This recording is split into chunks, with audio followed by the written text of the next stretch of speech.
পশ্চিমবঙ্গ স্বাস্থ্য দপ্তরের তরফ থেকে 25/7/2026 তারিখে একটি নোটিফিকেশন বা বিজ্ঞপ্তি প্রকাশিত করা হয়েছে। এখানে বলা আছে মুখ্যমন্ত্রী স্বাস্থ্য বীমা যোজনার প্রকল্পের কথা বলা হয়েছে, অর্থাৎ পশ্চিমবঙ্গে স্থায়ী বাসিন্দাদের জন্য মুখ্যমন্ত্রী স্বাস্থ্য বীমা যোজনা নামে একটি প্রকল্প চালু করা হবে।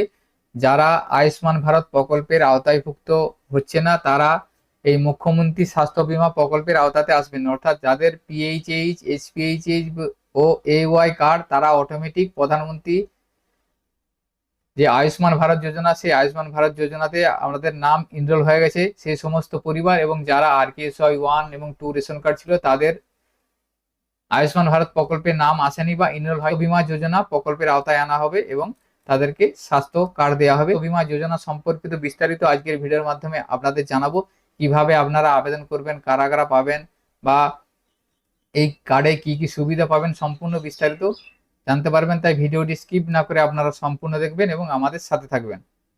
তো আপনারা একটা পিপিটি দেখতে পাচ্ছেন, এখানে পিপিটির মাধ্যমে আমি আপনাদের ডিটেলসে বোঝানোর চেষ্টা করছি। তো পশ্চিমবঙ্গ সরকার সবসময় স্বাস্থ্য সেবায় উদ্ভাবনে অগ্রণী ভূমিকা পালন করেছে। রাজ্যের যোগ্য নাগরিকদের জন্য উন্নত মানের স্বাস্থ্য সেবা নিশ্চিত করতে এই নতুন প্রকল্প চালু করা হচ্ছে। এই প্রকল্পের উদ্দেশ্য হচ্ছে উন্নত চিকিৎসা, আর্থিক সুরক্ষা এবং পরিবার ভিত্তিক সুরক্ষা। তো এই প্রকল্পের মূল বৈশিষ্ট্য হচ্ছে বার্ষিক 5 লক্ষ টাকা পরিবার পিছু এবং প্রতি বছর 5 লক্ষ টাকার বীমা থাকবে এবং ক্যাশলেস চিকিৎসা বা এই কার্ড থাকলে আপনাদের কোনো টাকা লাগবে না, সম্পূর্ণ ক্যাশলেস চিকিৎসা করতে পারবেন এবং সদস্য সংখ্যা, পরিবারের সদস্য সংখ্যার কোনো সীমা থাকবে না, অর্থাৎ আপনাদের যে পরিবারের সদস্য সংখ্যার যে লিমিট, সেই লিমিট এই কার্ডের মধ্যে থাকছে না। একটি পরিবার ভিত্তিক প্রকল্প, তবে কার্ড প্রত্যেক সদস্য আলাদাভাবে দেওয়া হবে, অর্থাৎ আপনাদের যারা আবেদন করবেন তাদের পরিবার ভিত্তিক এটি প্রকল্প, কিন্তু পরিবারের প্রত্যেক সদস্য আলাদা আলাদা স্বাস্থ্য কার্ড দেওয়া হবে। সম্পূর্ণ ক্যাশলেস চিকিৎসা। মুখ্যমন্ত্রী স্বাস্থ্য বীমা যোজনার আওতায় যোগ্য পরিবারের সদস্যরা হাসপাতালে ভর্তি থেকে শুরু করে বড় অপারেশন, ব্যয়বহুল চিকিৎসা সবকিছু পাবেন সম্পূর্ণ ক্যাশলেস। আগে থেকে টাকা জমানো বা বিল মেটানোর চিন্তা নেই। বড় অপারেশন, জটিল চিকিৎসা, ব্যয়বহুল ওষুধ, পরীক্ষা নিরীক্ষা আগে থেকে কোনো টাকা দিতে হবে না। কে বা কারা এই সুবিধা পাবেন? এই সুবিধা পেতে গেলে সর্বপ্রথম পশ্চিমবঙ্গে স্থায়ী বাসিন্দা হতে হবে। দ্বিতীয় হচ্ছে স্বাস্থ্যসাথী প্রকল্পের আওতায়ভুক্ত হতে হবে, অর্থাৎ যে সমস্ত পশ্চিমবঙ্গের স্থায়ী বাসিন্দা তারা স্বাস্থ্যসাথী কার্ড তাদের আছে, তারা স্বাস্থ্যসাথী প্রকল্পের আওতায়ভুক্ত আছেন, তারা এই মুখ্যমন্ত্রী স্বাস্থ্য বীমা যোজনার অন্তর্ভুক্ত হবেন। এবং যাদের আয়ুষ্মান ভারত প্রকল্পের আওতাতে নেই, অর্থাৎ যে সমস্ত পশ্চিমবঙ্গের স্থায়ী বাসিন্দা যাদের আয়ুষ্মান ভারত প্রকল্পে যাদের নাম নেই কিন্তু তাদের স্বাস্থ্যসাথী প্রকল্পে আছে, সেই সমস্ত পরিবার বা সেই সমস্ত ব্যক্তিরা এই মুখ্যমন্ত্রী স্বাস্থ্য বীমা যোজনায় সুবিধা পাবেন বা স্বাস্থ্য কার্ড পাবেন। কারা এই প্রকল্পের আওতাতে আসবে না?